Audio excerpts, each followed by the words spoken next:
Olá pessoal, e nossa aula de hoje é sobre energia cinética.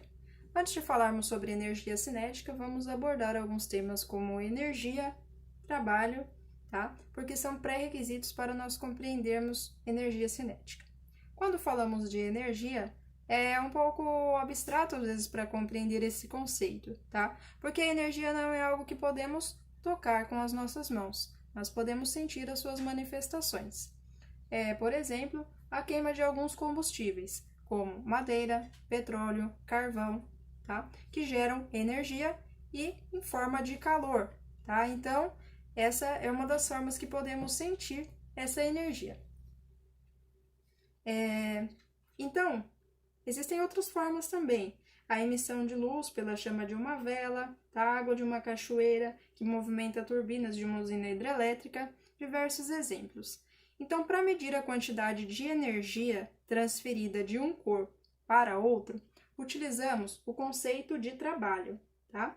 Porque para avaliar quantitativamente a energia, precisamos medir essa transferência de energia de um corpo para outro, tá? E para medir a quantidade de energia transferida, vamos falar sobre o conceito de trabalho. O trabalho, quando falamos em física, envolve uma força, tá?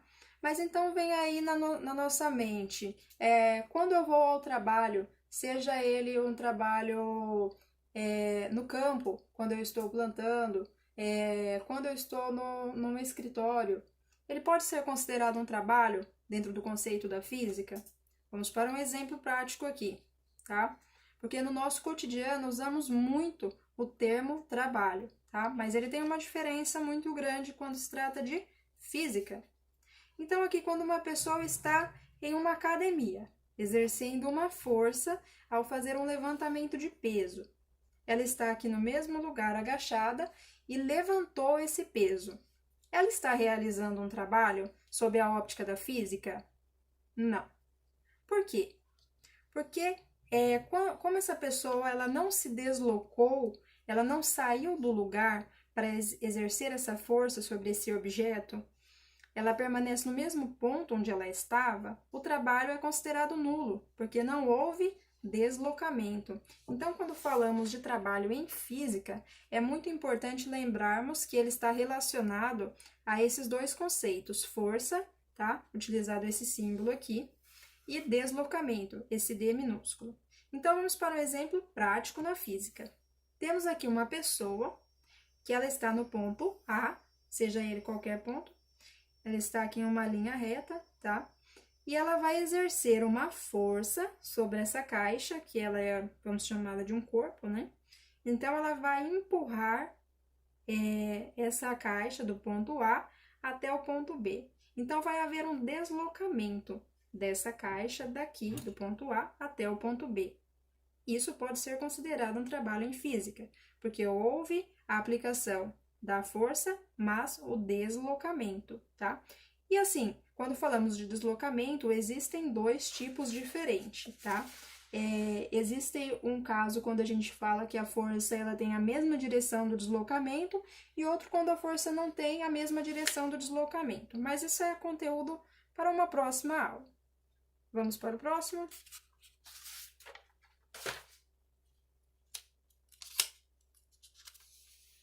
Vamos falar de energia cinética. O conceito de energia cinética envolve a energia que os corpos têm decorrente a um movimento. E sempre que falamos de movimento, estamos falando de velocidade. Essa aqui é a equação que nós utilizamos para calcular a energia cinética, que ela é igual a massa vezes a velocidade elevada ao quadrado dividida por 2.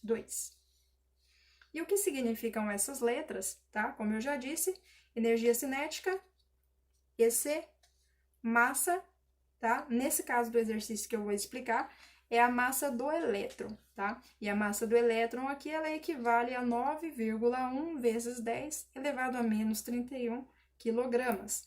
Dependendo do exercício que você estiver estudando, pode ser uma massa de um corpo diferente com um valor numérico diferente. Para a velocidade aqui, iremos utilizar o exemplo da velocidade da luz, que ela é exemplificada pela letra C, tá? e o seu valor é 3 vezes 10 elevado a 8 metros por segundo, tá? Essa é a unidade de medida aqui, metros por segundo, é muito importante a gente lembrar. E aqui massa quilogramas, tá? Bom, o nosso exercício, ele pede para que calculemos a velocidade dessa forma, c, que é a velocidade da luz, dividido por 100, tá?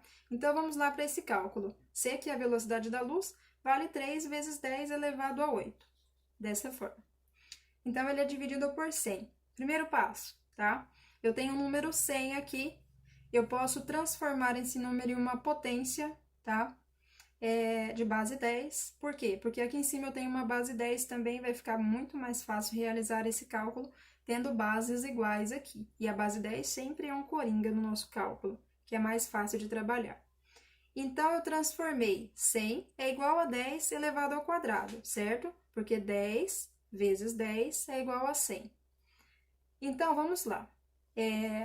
Então, aqui eu vou pegar esse número 10 ao quadrado e vou passar ele para o outro lado, ele estava aqui embaixo, tá? Ele passou para cima, inverteu a posição onde ele estava aqui dividindo, passou para lá. Nesse caso aqui, a operação ela vai ser invertida. Ele estava dividindo, passou para lá multiplicando. E nesse caso, essa aqui é uma forma mais simples de explicar, tá? Se vocês gostarem de saber as regras de potenciação que envolvem esse exemplo bem simples, é só mandar aí nos comentários que eu faço um outro vídeo, tá?